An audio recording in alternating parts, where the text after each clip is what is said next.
أعوذ بالله من الشيطان الرجيم بسم الله الرحمن الرحيم إن للمتقين مفازا سورة النبا آیت نمبر 31۔ اس سے گزشتہ آیات میں جہنمیوں کے حالات کا ذکر کیا گیا اور ان کے لیے دن بدن لمحہ بلمحہ بڑھتے ہوئے عذاب کا ذکر کیا، اور اللہ سبحانہ و تعالیٰ نے ان سے کہا کہ جو بدلہ تمہیں دیا جا رہا ہے یہ بے انصافی نہیں اور یہ انصاف بھی نہیں، بلکہ صرف ایک معمولی چیز ہے، تمہارے کیے ہوئے کا بدلہ پورا پورا تمہیں مل رہا ہے۔ اور جیسے قرآن کریم کا طرز ہے، جہاں مجرمین کی حالت بیان کی جاتی ہے وہاں مومنین کو تسلی بھی دی جاتی ہے، کیونکہ اللہ کی ذات صرف ڈرانے والی ذات نہیں ہے، وہ اللہ سبحانہ و تعالی اپنے نافرمانوں کو ڈراتا ہے اور اپنے فرمان برداروں کو تسلی بھی دیتا ہے۔ ان بے شک للمتقین ڈرنے والوں کے لیے مفازہ کامیابی ہے، اور وہ کامیابی کیا ہے؟ حدائق باغات ہیں، واعناب اور انگور ہیں، وکواعب اور نوجوان عورتیں، اترابا ہم عمر، وکأسن اور پیالے ہیں، دحاقا چھلکتے ہوئے بھرے ہوئے، لا یسمعون فیہا نہ سنیں گے اس میں یعنی جنت میں، لغون کوئی لغو بات کوئی بکواس، ولا کذابا اور نہ ہی جھٹلانا، جزاء من ربک یہ بدلہ ہے تیرے رب کی طرف سے، عطاء حسابا دیا ہوا حساب سے۔ اور تیرا رب کون ہے؟ رب السماوات والارض جو آسمان و زمین کا رب ہے، وما بینہما اور جو ان دونوں کے درمیان ہے، الرحمن بڑی رحمت والا ہے، لا یملکون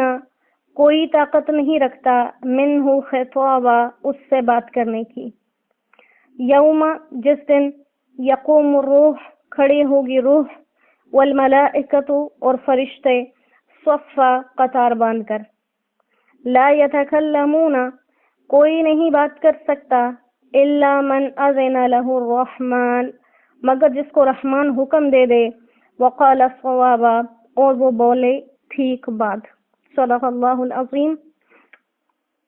اہل جنت کو بشارتیں دی گئیں۔ بشارتوں میں سب سے پہلے کہا گیا کہ وہ کامیاب لوگ ہیں، وہ لوگ جو اللہ کی رضامندی کو پا گئے وہ کامیاب لوگ ہیں، اور ان کی صفت بیان کی گئی المتقین،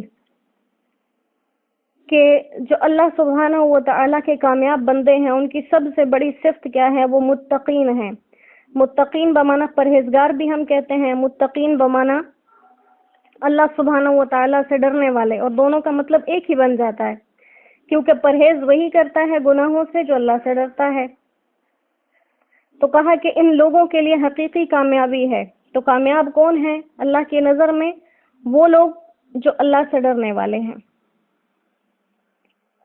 تو اللہ سے ڈرنے والوں کو یہ کامیابی ملے گی جو جنت کے باغات کی صورت میں اور وہاں کے پھلوں کی صورت میں، اور وہاں نوجوان ہم عمر عورتیں۔ تو یہاں پر علماء فرماتے ہیں کہ ایک بات قرآن کریم میں جہاں کہیں بھی جنتی عورتوں کی صفت بیان کی گئی تو ان کے لیے یوں ہی کہا گیا کہ نوجوان ہم عمر عورتیں۔ لہذا دنیا میں اگر ہو سکے تو بہترین شادی کے لیے بہترین جوڑ یہ ہے کہ میاں بیوی کی عمر میں فرق زیادہ نہ ہو، کیونکہ جب ہم عمر لوگ ہوتے ہیں تو ایک ہی عمر سے گزرتے ہوئے وہ ایک دوسرے کے خیالات کا اور ایک دوسرے کی ضروریات کا زیادہ بہتر احساس کر سکتے ہیں۔ اور یہ کوئی فرض یا واجب نہیں ہے، صرف ایک اصول جو یہاں سے نکالا گیا ہے اس اصول کی بات ہو رہی ہے، ورنہ سنت کے طور پر آپ صلی اللہ علیہ وآلہ وسلم نے جو شادیاں کی ہیں ان میں سے اکثر ازواج آپ سے عمر میں بڑی ہیں، اور سب سے پہلی جو شادی آپ نے کی حضرت خدیجہ رضی اللہ تعالیٰ عنہ، ان کی عمر 40 سال تھی اور آپ کی عمر 25 سال تھی، اور وہ ایک بیوہ رہ چکی تھی۔ تو لہٰذا ان چیزوں میں کوئی عیب نہیں ہے جن کو ہم معاشرے میں عیب سمجھتے ہیں، کہ بیوہ عورت کا نکاح نہ کیا جائے، بلکہ یہ بہترین ہے، اس سے انسان کے دین کی حفاظت ہوتی ہے۔ بہرحال اس آیت سے ایک اصول تھا جو اصول بتایا گیا، اور ساتھ میں کہا گیا کہ انسان کو ہر چیز کی فراوانی اچھی لگتی ہے، زیادتی اچھی لگتی ہے، تو کہا ایسے پیالے ہوں گے اللہ کی طرف سے جو بہت بھرے ہونے کی وجہ سے چھلک رہے ہوں گے۔ اور اس سے بھی بڑی بات، لا يسمعون فیہا لغوا ولا کذابا، جنت میں نہ تو کوئی انسان لغو بات سنے گا اور نہ ہی جھٹلانا۔ دنیا کے اندر یہ دو چیزیں بہت زیادہ اذیت ناک ہوتی ہیں، ایک کسی بات پر بلا وجہ کی بحث، اور دوسرا بات کو جھٹلا دینا۔ اکثر لوگوں کی عادت ہوتی ہے کہ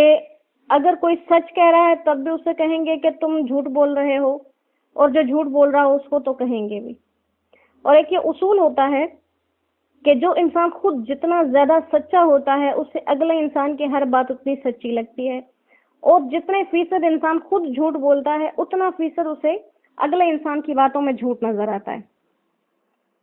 تو کہا کہ جنت اس اذیت سے خالی ہوگی، نہ تو وہاں پر بلا وجہ کی بحث ہوگی، جیسے دنیا میں چاہے دین کی بات ہو، چاہے دنیا کی معمولی سی بات بھی ایک انسان کر دے تو جتنے وہاں بیٹھے افراد ہوتے ہیں ہزاروں تبصرے ہو جاتے ہیں اور بات کہاں سے کہاں پہنچ جاتی ہے۔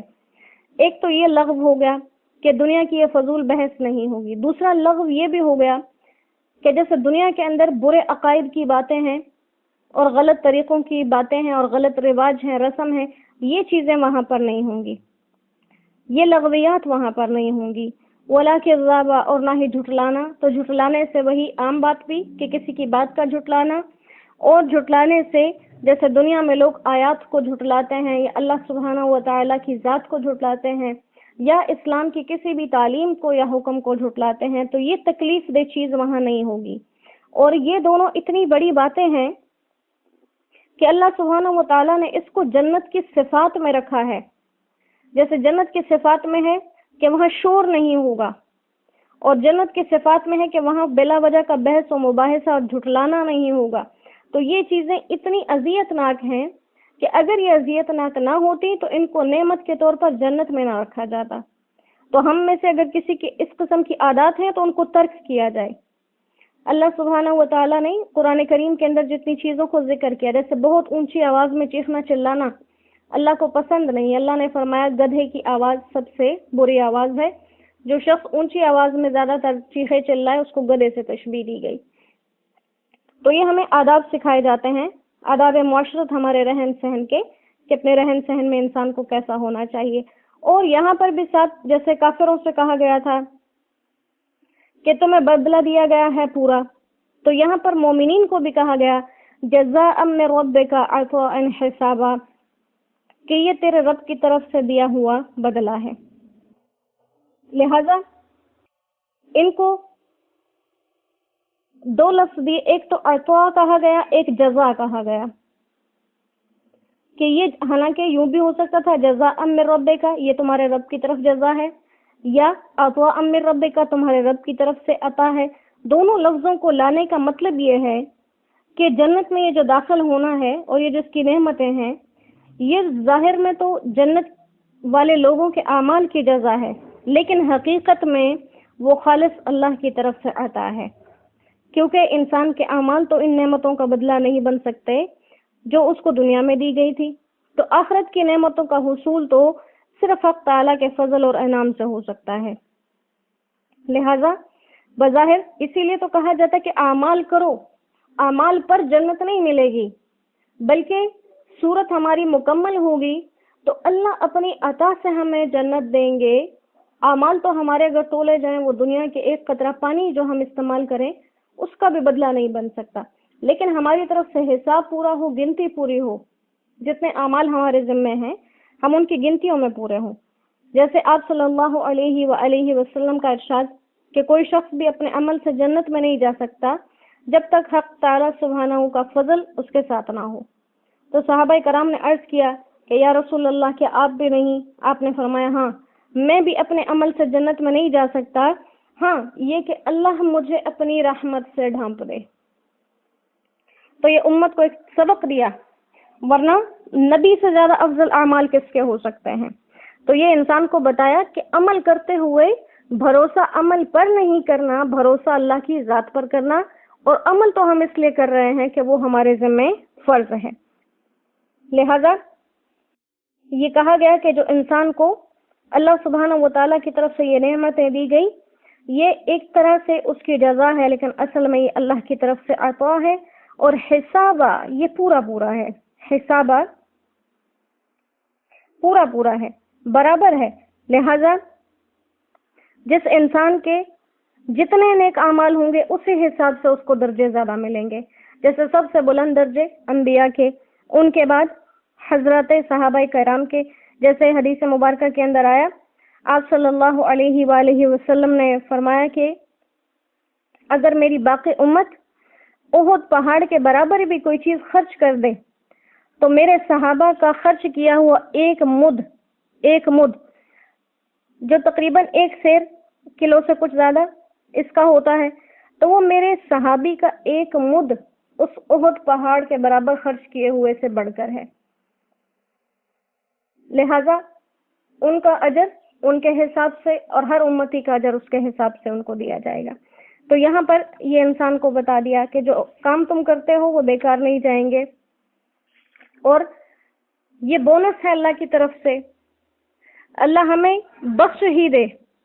ہمیں اور کچھ نہ ملے، ہم سے راضی ہو جائے، ہمیں بخش ہی دے، یہ بھی کافی تھا، لیکن اس میں بونس ہی بونس ہے کہ اللہ بخش بھی دیں گے، اللہ راضی بھی ہو جائیں گے، جنتیں بھی ملیں گی، وہاں کی نعمتیں، وہاں کی ابدی راحتیں۔ تو اللہ سبحانہ و تعالی ہم سب کو نصیب فرما دے، اور ہمیں ایسے اعمال کی توفیق دے جن سے وہ راضی ہوتا ہے۔ اور کہا کہ وہ رب جو یہ تمہیں دے رہا ہے، کہیں اس غلطی میں مت رہنا کہ وہ کوئی معمولی ذات ہے اس لیے تمہیں یہ دے رہی ہے، اگر وہ نہ دے تمہیں تو تم اس سے حساب کتاب لوگے نہیں، وہ کتنی بڑی ذات ہے، رب السماوات والارض وما بینہما، وہ آسمان کا رب ہے، وہ زمین کا رب ہے، اور جو کچھ ان کے درمیان ہے وہ سب کا رب ہے، لیکن اس کے باوجود تمہیں یہ بدلے کیوں دے رہا ہے؟ الرحمن، کیونکہ رحمان ہے، اس کی یہ رحمت ہے جو انسان کو دیتی ہے، اس کے اوپر کسی کا زبردستی، کسی کی زبردستی نہیں، کوئی جبر نہیں، کوئی زور نہیں، صرف یہ ہے کہ انسان پر وہ جو اتنا شفیق ہے، اتنا مہربان ہے، وجہ یہ ہے کہ اس کی صفت ہے رحمان، اور وہ رحمت کرنے والا ہے۔ اور کہا کہ اس سے کوئی بھی انسان بات نہیں کر سکے گا جس دن فرشتے اور روح سے حضرت جبریل امین مراد ہیں۔ لہذا جب یہ کھڑے ہوں گے سب قیامت کے دن، اور ملائکہ میں حضرت جبریل امین بھی آ جاتے، لیکن ان کی عظمت کو بیان کرنے کے لیے ان کو الگ سے ذکر کیا، لہذا وہ سب کھڑے ہوں گے قطاروں میں، اور کوئی شخص وہاں بول نہیں سکے گا، الا من اذن له الرحمن، مگر جس کو رحمان اجازت دے دے، اور وہ بات بھی ٹھیک کرے۔ دنیا میں ہم گناہ کرتے ہیں، مکر جاتے ہیں، وہاں ایسا نہیں ہو سکتا، وہ بات بھی ٹھیک کرے، ٹھیک نہیں بولے گا، اللہ سبحانہ و تعالیٰ منہ پر مہر لگا دیں گے، جس حصے نے جو کیا ہوگا وہ حصہ بول پڑے گا۔ تو یہ وہ جگہ ہے، یہ وہ مقام ہے کہ لا یتکلمون الا من اذن له الرحمن، کوئی نہیں بول سکتا جب تک رحمان کی اجازت نہ ہو۔ یہ وہ مقام ہے جہاں قرآن بولے گا، اور یہ وہ جگہ ہے جہاں قرآن سفارش کرے گا۔ لہٰذا اپنے اس وکیل کو اپنے ساتھ مضبوطی سے باندھ لیں ہم سب۔ یہ اس دن ہمارے لیے بولے گا جس دن اللہ کی اجازت کے سوا کوئی بول نہیں سکے گا، کوئی نبی نہیں، کوئی فرشتہ نہیں، کوئی آدم نہیں، سب خاموش، بولنے کی اجازت ایک اللہ کے کلام کو۔ لہٰذا جو اس کے ساتھ جڑے ہوئے ہیں ان کو اپنے ساتھ جوڑ کے رکھے گا، اور جو دنیا میں اس سے بھاگتے پھرتے ہیں قیامت کے دن اس کے پیچھے بھاگیں گے، لیکن فائدہ نہیں ہوگا۔ لہٰذا جتنی زندگی ہو، ہمیں تلاوت آتی ہے نہیں آتی، تجوید کے ساتھ آتی ہے نہیں آتی، ہم جس طرح سے پڑھ سکتے ہیں اپنے پڑھنے پر ہم شرمندگی کا اظہار کریں اور پڑھنا نہ چھوڑیں، کیونکہ ہے تو دکھ کی بات کہ زندگی ساری گزر گئی، کلام کو نہیں سیکھا، لیکن باقی کی زندگی اس افسوس میں نہ پڑھ کر نہ گزاریں کہ ہمیں نہیں آتا تو ہم نہ پڑھیں، ہم باقی زندگی جتنی ہے سیکھنے سکھانے میں لگا دیں، کوئی سکھانے والا نہیں ہے تو خود ہی جیسے بھی آتا ہے اس کو پڑھیں، اور نہیں پڑھے ہوئے ہیں اور کوئی پڑھانے والا بھی نہیں ہے تو اللہ کا کلام ہر گھر میں موجود ہے، یوں ہی صبح شام اٹھا کے اس پہ ہاتھ پھیر لیا کریں، تلاوت کے حساب سے 1 صفحہ 2 صفحے 3 صفحے جتنا ہو سکے، کیونکہ انسان کو اس کی ذات کے بقدر مشقت دی گئی ہے، انسان پڑھا ہوا نہیں ہے اور کوئی اب پڑھانے والا نہیں ہے تو وہ اتنا ہی کر لے، یہاں تک اس کی ہمت ہے وہ یہیں تک کر لے، لیکن چھوڑے نا، کیونکہ یہ وہ جگہ ہے، یہ وہ مقام ہے جہاں اللہ بتا رہے ہیں کہ وہ آسمان و زمین کا رب، کسی کو بولنے کی ضرورت نہیں ہوگی، سب خاموش ہیں، ہاں قرآن سفارش کرے گا، اس سخت دن میں اپنے پڑھنے والوں کو